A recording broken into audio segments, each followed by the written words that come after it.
दोस्तों, स्वागत है आपको फैक्ट टीवी के इस नई वीडियो में। हमेशा की तरह फिर से इस वीडियो में भारत के कुछ अनसुलझे रहस्य के बारे हम लोग जानेंगे।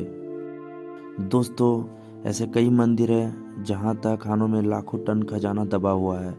उदाहरण के लिए केरल के श्री पद्मनाभम मंदिर के 7 तहखानों में लाखों टन सोना दबा हुआ है।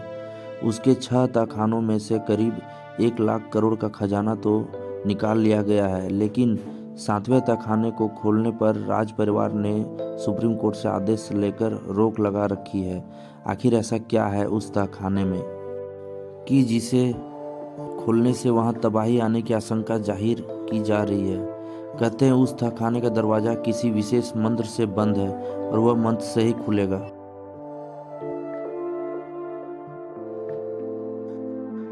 दोस्तों, निधि वन का नाम तो आपने सुना ही होगा। वृंदावन का एक मंदिर अपने आप ही खुलता और बंद हो जाता है। कहते हैं कि निधि वन परिसर में स्थापित राजमहल में भगवान श्री कृष्ण रात में शयन करते हैं। दोस्तों, मान्यता के अनुसार यहाँ रात के समय कोई नहीं रहता है, इंसान छोड़िए पशु पक्षी भी नहीं। ऐसा बरसों से लोग देखते आए हैं, लेकिन रहस्य के पीछे सच धार्मिक मान्यताओं के सामने छुप सा गया है। यहाँ के लोगों का मानना है कि अगर कोई व्यक्ति इस परिसर में रात में रुक जाता है तो वह तमाम शारीरिक बंधनों से मुक्त होकर मृत्यु को प्राप्त हो जाता है।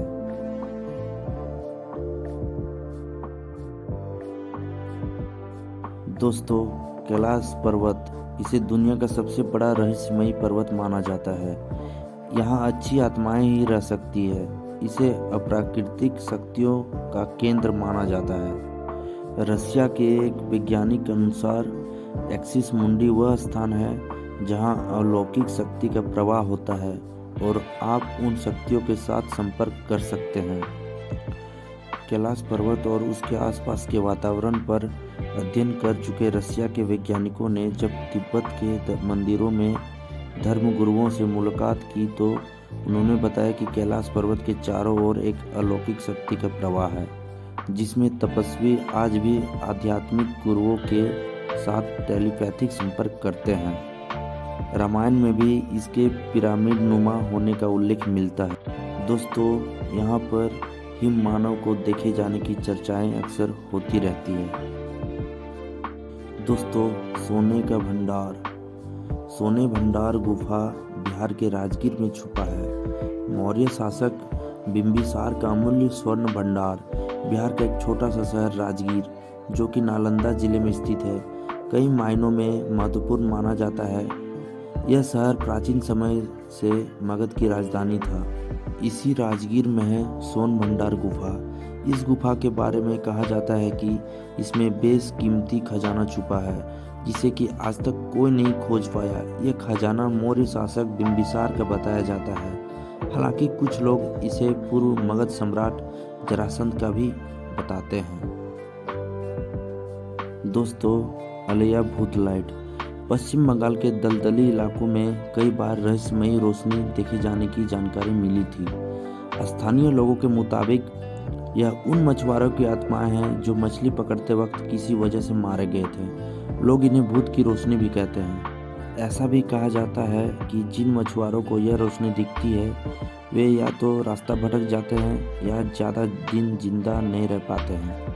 हालांकि अभी तक इस रहस्य से भरी गुत्थी सुलझ नहीं पाई है।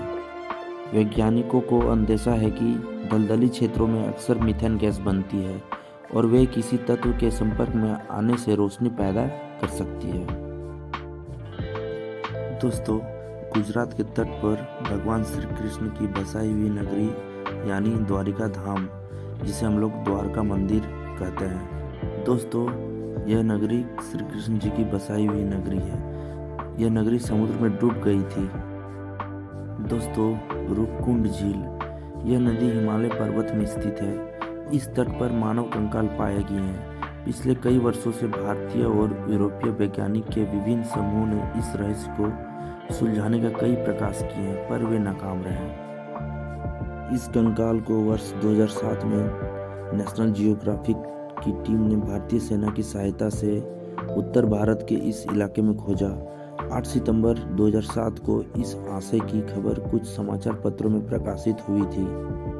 हालांकि इस तरह की खबरों की सत्यता की कोई पुष्टि नहीं हुई। इस मामले में जब तक कोई अधिकृत बयान नहीं जारी होता, यह असत्य ही मानी जा रही है।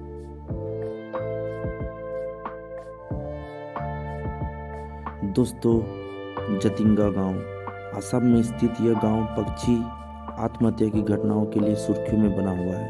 कहा जाता है कि पक्षी यहां आकर आत्महत्या करते हैं। जापान के माउंट फूजी तलहटी में आओकी गोहरा के घने जंगल में जिस तरह से लोग आत्महत्या करने जाते हैं, ठीक उसी तरह मानसून की बोझिल रात में जतिंगा के आसमान पर मंडराने लगता है मौत का काला साया। हालांकि रोशनी की ओर झुंड के झुंड पखेरु आते हैं और काल के गाल में समा जाते हैं। तिब्बत का यम द्वार। प्राचीन काल में तिब्बत को त्रिविष्टप कहते थे। यह अखंड भारत का ही हिस्सा हुआ करता था। तिब्बत को चीन ने अपने कब्जे में ले रखा है। तिब्बत में दार्जिलिंग से 30 मिनट की दूरी पर यह यम का द्वार है। ऐसा कहा जाता है कि यहाँ रात में रुकने वाला जीवित नहीं रह पाता। ऐसी कई घटनाएं भी हो चुकी है, लेकिन इसके पीछे के कारणों का खुलासा आज तक नहीं हो पाया है। दोस्तों, इसी तरह वीडियो पाने के लिए और हमें अपना प्यार देने के लिए प्लीज़ लाइक, सब्सक्राइब और कमेंट जरूर करें।